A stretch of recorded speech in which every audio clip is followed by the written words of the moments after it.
कर्क राशि वालों, सितंबर का ये महीना आपके जीवन का सबसे बड़ा टर्निंग पॉइंट बनने जा रहा है। इस महीने आपकी राशि यानी आपके पहले भाव में दो बड़े ग्रहों की ऐसी युति होने जा रही है जो कि सालों में एक बार बनती है। 18 सितंबर को मंगल देव आपकी राशि में आकर नीच के होने वाले हैं, तो वहीं देवगुरु बृहस्पति पहले से ही आपकी राशि में उच्च के होकर विराजमान है। क्या उच्च के गुरु और नीच के मंगल का ये महासंयोग आपके जीवन में कोई बड़ा चमत्कार करने वाला है, या फिर आपके स्वभाव में बढ़ता गुस्सा और बेवजह का मानसिक तनाव आपके हंसते खेलते परिवार को परेशानी में डाल सकता है? क्यों इस महीने आपको सेहत और रिश्तों के मामले में सबसे ज्यादा सावधान रहने की जरूरत है? और इस महीने आने वाले बड़े त्योहारों पर कर्क राशि वालों को वो कौन से खास उपाय करने चाहिए जो कि हर संकट को टाल सके? अगर आपकी राशि कर्क है तो इस वीडियो को लास्ट तक जरूर देखिएगा, क्योंकि ये महीना आपके लिए बहुत कुछ लेकर आ रहा है। शुरुआत करते हैं इस माह के व्रत और त्योहारों से। सबसे पहले बात करेंगे कृष्ण जन्माष्टमी की, जो कि 4 सितंबर को मनाई जाएगी। अजय एकादशी का व्रत 7 सितंबर को किया जाएगा। हरतालिका तीज और गणेश चतुर्थी का व्रत किया जाएगा 14 सितंबर को। वहीं ऋषि पंचमी का पर्व 15 सितंबर को मनाया जाएगा। विश्वकर्मा पूजा 17 सितंबर को आ रही है। राधाष्टमी का पर्व 19 सितंबर को मनाया जाएगा और गणेश विसर्जन 25 सितंबर को मनाया जाएगा। अनंत चतुर्दशी 25 सितंबर को ही आ रही है। वहीं पितृपक्ष प्रारंभ हो जाएगा 27 सितंबर को।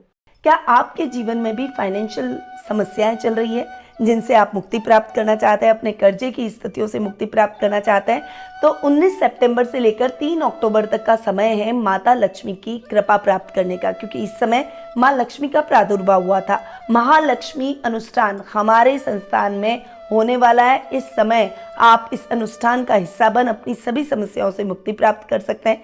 आज ही स्क्रीन पे दिए गए नंबरों पर कांटेक्ट करें और अपनी पूजा बुक करवाएं। और 19 सितंबर को जो राधाष्टमी का पर्व मनाया जाएगा, उससे लेकर श्राद्ध पक्ष की अष्टमी तक का सफर आपके जीवन की हर फाइनेंशियल प्रॉब्लम को सॉल्व कर सकता है। जी हाँ, राधाष्टमी से लेकर श्राद्ध पक्ष की अष्टमी तक चलेगा 16 दिन का महालक्ष्मी अनुष्ठान। ये दिन दीपावली से भी बड़े और महत्वपूर्ण माता लक्ष्मी की प्राप्ति के रहते हैं, क्योंकि इस समय हुआ था माँ लक्ष्मी का प्रादुर्भाव।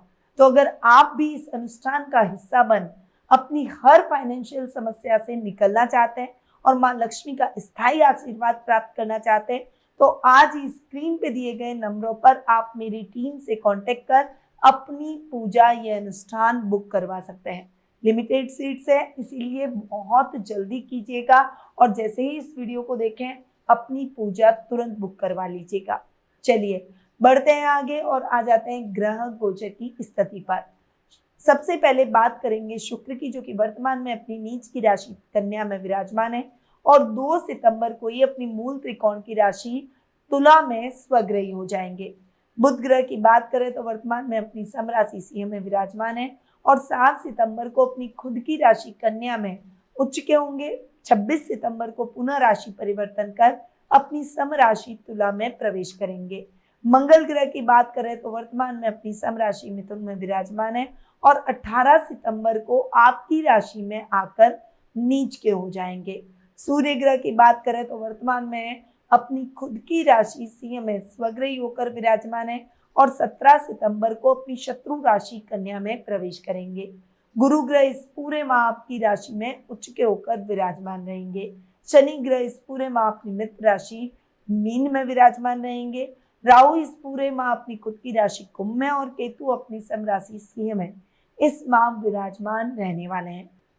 ये माह कर्क राशि वालों के लिए किस प्रकार से विशेष रहेगा जान लेते हैं। तो शुरू करते हैं कर्क राशि वालों का सितंबर माह का मासिक राशिफल। और सबसे पहले मैं आपको बता दूं कि ये जो भी जानकारियां, जितने वीडियो मेरे माध्यम से आप तक पहुंचाए जाते हैं, वो चंद्र गणनाओं पर आधारित रहते हैं। आप इसे अपनी राशि और लग्न दोनों के हिसाब से देख सकते हैं, यानी ये दोनों हिसाब से समान रूप से प्रभावशाली है। अब आते हैं आपके राशि स्वामी पर। आपकी राशि स्वामी है चंद्रमा, जो कि बहुत जल्दी फ्लक्चुएट होते हैं, परंतु यहाँ पर गुरु और मंगल की ये जो युति हो रही है, ये नीच भंग राजयोग का निर्माण कर रही है।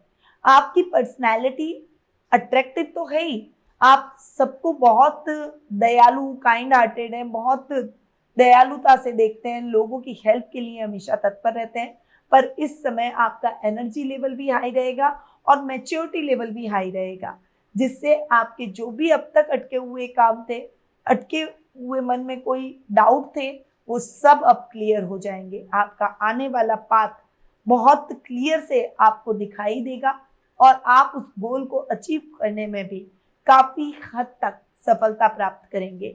आपके घर के बड़े आपकी तारीफ करेंगे और वे आपके साथ खड़े दिखाई देंगे। जो शत्रु आपका बुरा चाहते थे, वे भी अब शांत हो जाएंगे और मित्र बनने का प्रयास करेंगे। तो ये समय आपकी पर्सनैलिटी में चार चांद लगा देगा। अब आते हैं आपके सेकेंड हाउस पर। सेकेंड हाउस की बात करूं तो सेकेंड हाउस के लॉर्ड है सूर्य, जो कि 17 सितंबर तक आपके सेकेंड हाउस में रहेंगे। फिर आपके थर्ड हाउस में बुध, उच्च के बुध के साथ बुधादित्य योग बनाएंगे। सूर्य की स्थिति की बात करूं तो पूरे महीने आपके लिए फेवरेबल रहेगी, परंतु सेकेंड हाफ में और भी ज्यादा। आप कहेंगे कैसे, पहले सूर्य स्वग्रही हैं और बाद में तो सूर्य शत्रु राशि में है। पर सूर्य केतु का ग्रहण योग आपके सेकेंड हाउस में अब तक आपको कहीं ना कहीं आपके कामों को अटका रहा था, कहीं ना कहीं आपको बैक ले जा रहा था और परेशान कर रहा था। पर जैसे ही सूर्य बुध के साथ, वो भी उच्च के बुध के साथ बुधादित्य योग बनाएंगे, आपकी धन में आ रही, धन प्राप्ति में आ रही बाधाएं दूर होगी। आपका पैसा कहीं अटका हुआ है तो वो आपको मिल जाएगा। जो सामाजिक मान सम्मान में कमी थी, वो अब आपको पुनः प्राप्त होगी। वर्क प्लेस पर भी एक कहते हैं ना कि सेल्फ रिस्पेक्ट वाली चीज, कि हम पैसा तो खूब कमाते हैं, कई बार सेल्फ रिस्पेक्ट नहीं कमा पाते, अब वो सेल्फ रिस्पेक्ट आपको प्राप्त होगी। आपके बॉस भी आपकी एबिलिटी को मानेंगे और जानेंगे। घर में मांगलिक कार्यक्रमों की भी रूपरेखा रखी जाएगी। सूर्य के रिजल्ट ओवरऑल पूरे माह अच्छे मिलेंगे, पर सूर्य केतु जब साथ में बैठे हैं तो आपको थोड़ा सा रिसर्च के साथ हर कार्य को करना होगा। कोर्ट कचहरी से संबंधित मामलों में अग्रेशन और गुस्से को थोड़ा साइड रख देना है और अपने विनम्र पार्ट को आपको दिखाना है। पेशेंस बहुत रखना पड़ेगा, तभी आप अपने कार्य में सफलता हासिल कर पाएंगे। अब आते हैं आपके थर्ड और ट्वेल्थ हाउस पर। थर्ड और ट्वेल्थ हाउस के लॉर्ड है बुध। यहाँ पर बुध की बात करूं, महीने के फर्स्ट वीक में ही बुध आ रहे हैं आपके थर्ड हाउस में और यहाँ हो रहे हैं उच्च के। राजनीति से जुड़े हुए लोगों के लिए ये समय बड़ी सफलता का रहेगा। इस समय विदेश विदेश तक आपकी ख्याति पहुंचेगी। इंटरनेशनल लेवल पर आप अपनी एक अलग पहचान बनाते हुए, अपना एक अलग रुतबा बनाते हुए दिखाई देंगे। बिजनेस के सिलसिले में अगर आप अपने बिजनेस को अब्रॉड तक ले जाना चाहते हैं, मल्टीनेशनल कंपनीज का इंतजार कर रहे हैं, तो अब आपका इंतजार हुआ खत्म। बहुत अच्छे मौके, अवसर आपके लिए इस महीने बनने वाले हैं। छोटे भाई बहनों से बहुत अच्छा लाभ मिलेगा। पैतृक व्यवसाय में बड़ी सफलता मिलेगी और पैतृक संपत्ति संबंधी विवादों का निपटारा बातचीत के माध्यम से निकल जाएगा। तो ओवरऑल बुध की स्थिति भी आपके लिए शानदार रहने वाली है। अब आते हैं आपके फोर्थ और 11th हाउस पर। फोर्थ और 11th हाउस के लॉर्ड है शुक्र। यहाँ पर शुक्र की बात करूं तो फोर्थ हाउस में मालव्य नामक महापुरुष योग बना रहे हैं और 11th हाउस के भी लॉर्ड है, यानी फाइनेंशियल कंडीशन अच्छी, माँ से आपको फाइनेंशियल हेल्प मिलेगी, सामाजिक मान सम्मान में वृद्धि होगी, बॉस से एप्रिसिएशन वर्क प्लेस पर मिलेगा। इस समय नया वाहन, नई प्रॉपर्टी या फिर नए घर का सपना आपका पूरा हो जाएगा। घर का रिनोवेशन करा सकते हैं, लग्जीरियस गाड़ी खरीदने के योग बनेंगे। इस समय आपका सामाजिक दायरा भी बढ़ता हुआ दिखाई देगा। लोग आपको अप्रिशिएट करेंगे। कुछ सेलिब्रिटीज आपके सर्कल में जुड़ेंगे, जिनका आने वाले समय में आप भरपूर लाभ उठाते हुए दिखाई देंगे। इस समय जो भी यात्राएं होंगी वो उद्देश्यपूर्ण रहेगी। अचानक धन लाभ के योग बनेंगे। ओवरऑल आपकी स्थितियां अच्छी रहेगी और इस समय कपड़ों के व्यापारियों को बहुत अच्छा लाभ देखने को मिलेगा। टेक्सटाइल मार्केट से जुड़े हुए लोगों के लिए ये समय जबरदस्त ग्रोथ का रहेगा। इस समय आपके मित्रों की सहायता से आप किसी बड़ी समस्या से निकल जाएंगे। बड़े भाई बहनों से भी आपको लाभ देखने को मिलेगा और इस समय आपके जीवन में कोई रोमांटिक मोड भी आ सकता है। जो कि आपके जीवन को थोड़ा और खुशनुमा बना देगा। पर आपको ध्यान रखना है, एक्स्ट्रा मैरिटल अफेयर से बचना है और आलस्य को त्यागना है। जब भी शुक्र अच्छी पोजीशन में यानी स्वग्रही या उच्च के होते हैं तो व्यक्ति को आलसी बना देते हैं, अपनी इच्छाओं पर खर्च करवाते हैं, अनर्गल खर्चे भी थोड़े अधिक होते हैं। परंतु इस समय आपको सोच समझकर खर्च करना है और इस समय अपने काम को भी डेडिकेशन से उतना ही टाइम देना है जितना आप अपनी इच्छाओं को दे रहे हैं। अब आते हैं आपके 5th और 10th हाउस पर, यानी आपके योग कारक मंगल पर। मंगल हो रहे हैं इस मान नीच के, महीने के प्रारंभ में ही आपकी राशि में आकर नीच के हो जाएंगे। परंतु ये समय आपके लिए नेगेटिव नहीं बल्कि पॉजिटिव रहेगा। कैसे? क्योंकि मंगल नीच के, गुरु उच्च के, नीच भंग राजयोग की स्थिति आपके केंद्र में, आपके लग्न में बनने वाली है और ये स्थिति जबरदस्त फायदा मंगल का कराएगी। मंगल के रिजल्ट एकदम अपोजिट हो जाएंगे, यानी पुलिस, सेना, नेवी, प्रशासनिक पदों पर जुड़े हुए लोगों के लिए ये समय जबरदस्त अपॉर्चुनिटी वाला, मनचाही ट्रांसफर और प्रमोशन वाला रहेगा। वहीं अधिकारी आपको अप्रिशिएट करेंगे, उनसे आपके कनेक्शन और ज्यादा स्ट्रॉन्ग हो जाएंगे। स्टूडेंट्स के लिए जो कि टेक्निकल एजुकेशन से जुड़े हुए हैं उनके लिए ये समय शानदार रहने वाला है। वहीं अगर आप अपना खुद का कोई बिजनेस, ऑटोमोबाइल का, कंस्ट्रक्शन मटेरियल का लेकर बैठे हैं तो ये समय ऐसी अपॉर्चुनिटी देगा जिसकी आपने कल्पना भी नहीं की थी। स्टूडेंट्स के लिए ये समय बेहतर रिजल्ट का रहेगा, संतान की तरफ से समाचार मिलेंगे। वहीं अगर आप स्पोर्ट्स में अच्छे हैं या स्पोर्ट्स में आप अपना भाग्य आजमा रहे हैं तो ये समय आपको बड़ी से बड़ी अपॉर्चुनिटी और बड़ी ख्याति देता हुआ दिखाई देगा। तो ओवरऑल मंगल के रिजल्ट आपको इस महीने जबरदस्त मिलेंगे नीच के होने के बावजूद, क्योंकि नीच भंग राजयोग की स्थिति रहेगी। अब आते हैं आपके 6th और 9th हाउस पर। 6th और 9th हाउस के लॉर्ड है गुरु। गुरु उच्च के, नीच भंग राजयोग बना रहे हैं। यहाँ पर जो स्टूडेंट्स पुलिस, सेना, नेवी जैसे डेयरिंग जॉब करना चाहते हैं, कोई उसके एग्जाम दे रखे, रिजल्ट का इंतजार कर रहे हैं या एग्जाम होना है, तो डेफिनेटली ये समय आपके लिए शानदार सफलता वाला रहेगा। वहीं आपके इस समय शत्रु शांत होंगे। इस समय धन लाभ की स्थितियां आपको बेहतर तरीके से देखने को मिलेगी। लक का आपको साथ मिलेगा, लॉटरी खुलने के योग बनेंगे। वहीं रिस्की कामों से जो पहले आपने इन्वेस्टमेंट कर रखा है उसका लाभ अब आपको प्राप्त होता हुआ दिखाई देगा। अब आते हैं आपके 7th और 8th हाउस पर। 7th और 8th हाउस के लॉर्ड है शनि। यहाँ पर शनि की बात करूं तो बैठे हैं आपके 9th हाउस में। 7th और 8th हाउस के लॉर्ड है। राहु अष्टम में बैठकर यात्राएं बहुत करवाता है, अनस्टेबल करता है, पर शुभ कामों के लिए करता है। इस समय आपको ससुराल वालों से बातचीत करते समय सावधानी रखनी है, वरना मिसअंडरस्टैंडिंग बढ़ सकती है।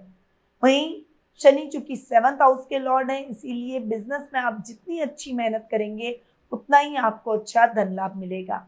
इंपोर्ट एक्सपोर्ट, हैंडीक्राफ्ट या फिर कोई मेगा मार्ट, किराने का या एग्रीकल्चर का आप कोई भी काम करते हैं तो ये समय आपके लिए शानदार अवसर और शानदार सफलताएं लेकर आएगा। इस समय अटके हुए पैसे भी आपको अपने बिजनेस में प्राप्त हो जाएंगे। तो ओवरऑल बात करूं कर्क राशि की तो ये समय आपके लिए जबरदस्त सफलता वाला है, क्योंकि नीच भंग राजयोग का लाभ इस महीने आप शानदार तरीके से प्राप्त करेंगे। अब कर्क राशि वालों को क्या उपाय करने चाहिए? तो सबसे पहले तो आपको ध्यान रखना है कि कोई भी इंपॉर्टेंट ओकेजन पर या मीटिंग पर आपको रेड कलर अवॉइड करना है। साथ ही आपको किसी की बातों से भ्रमित नहीं होना है और अपने पास एक मोर पंख जरूर रखें। वहीं इस समय आपको रोजाना घर से निकलने से पहले एक तेल से चुपड़ी हुई रोटी अपने साथ रखनी है और काले कुत्ते यानी स्लम डॉग जो काले कलर के हैं, भूरे कलर के हैं, उन कुत्तों को खिला देनी है। अब कृष्ण जन्माष्टमी के दिन कर्क राशि वालों को भगवान श्री कृष्ण और बाल गोपाल को कच्चे दूध, दही और गंगा जल से अभिषेक करना है। प्रभु को माखन, मिश्री और सफेद मिठाई का भोग लगाएं और ओम नमः शिवाय, ओम नमो भगवते वासुदेवाय का जाप करें। इससे आपका चंद्रमा मजबूत होगा और मानसिक तनाव खत्म होगा। हरतालिका तीज और गणेश चतुर्थी जो कि 14 सितंबर को आने वाली है, कर्क राशि वाले जातकों को इस दिन गणपति बप्पा की स्थापना करते समय दूध से बनी हुई मिठाई, पेड़ा या मोदक, सफेद आंकड़े के फूल और दुर्वा अर्पित करें। चूंकि इस महीने आपकी राशि में नीच का मंगल आ रहा है, इसलिए बप्पा के सामने बैठकर संकट नाशक गणेश स्तोत्रम का पाठ करें। बप्पा को थोड़ा सा लाल सिंदूर लगाएं, इससे आपकी हर शारीरिक और मानसिक रुकावट दूर होगी। पितृपक्ष जो कि 27 सितंबर को मनाया जाएगा, विशेष कर्क राशि वालों के लिए पितृपक्ष के पहले दिन जल में दूध, अक्षत, सफेद चंदन और काले तिल मिलाकर पूर्वजों को अर्घ और तर्पण दें। कर्क राशि के जातकों को पितरों की शांति के लिए किसी जरूरतमंद को चावल, चीनी, दूध और सफेद वस्त्र का दान करना चाहिए। इससे आपके अटके हुए काम अचानक से बनने लगेंगे और पितृ दोष शांत होगा। तो कर्क राशि वालों, सितंबर का ये महीना आपको एक तरफ जहां गुरु और शुक्र के प्रभाव से भौतिक सुख और तरक्की देगा, वहीं नीच के मंगल की वजह से आपके स्वभाव में थोड़ा सा गुस्सा आ सकता है, उस पर आपको नियंत्रण करना होगा। लेकिन ध्यान रहे, ये गोचर सामान्य ग्रह स्थिति पर आधारित है। आपकी अपनी जन्म पत्रिका में ग्रहों की महादशा और अंतर्दशा क्या कह रही है? क्या आपकी कुंडली में गुरु आपको पूरा लाभ दे रहे हैं? अपने जीवन की किसी भी समस्या के सटीक और व्यक्तिगत समाधान के लिए आज स्क्रीन पे दिए गए नंबरों पर आप मेरी टीम से कांटेक्ट करके अपना अपॉइंटमेंट बुक करवा सकते हैं। अपनी कुंडली का सही विश्लेषण कराएं और अपने जीवन में सही फैसले लें। अगर आपको ये जानकारी अच्छी लगी हो तो इस वीडियो को लाइक, अपने friends, family circle, WhatsApp group, WhatsApp status और सोशल मीडिया पर शेयर करना ना भूलें। चैनल को सब्सक्राइब कर लें और कमेंट में मुझे जय माँ लक्ष्मी लिखकर जरूर भेजें। अगले वीडियो में मैं फिर मिलूंगी एक नई जानकारी के साथ और नए राशिफल के साथ, क्योंकि याद रखिए ज्योतिष का ज्ञान तो हर मुश्किल आसान। जय श्री राधे कृष्णा। गुरुमानिधि श्रीमाली एक प्रसिद्ध ज्योतिषाचार्य हैं। उनके जोधपुर स्थित ज्योतिष संस्थान में महामृत्युंजय, काल सर्प दोष, मां बगलामुखी, विवाह बाधा निवारण पूजा एवं अन्य सभी प्रकार की पूजाएं संस्थान के विद्वान पंडितों द्वारा पूर्ण विधि विधान एवं शास्त्रोक्त रीति से संपन्न करवाई जाती है। अतः आज ही अपनी पूजा बुक करवाने हेतु इन नंबरों पर संपर्क करें 8955658362।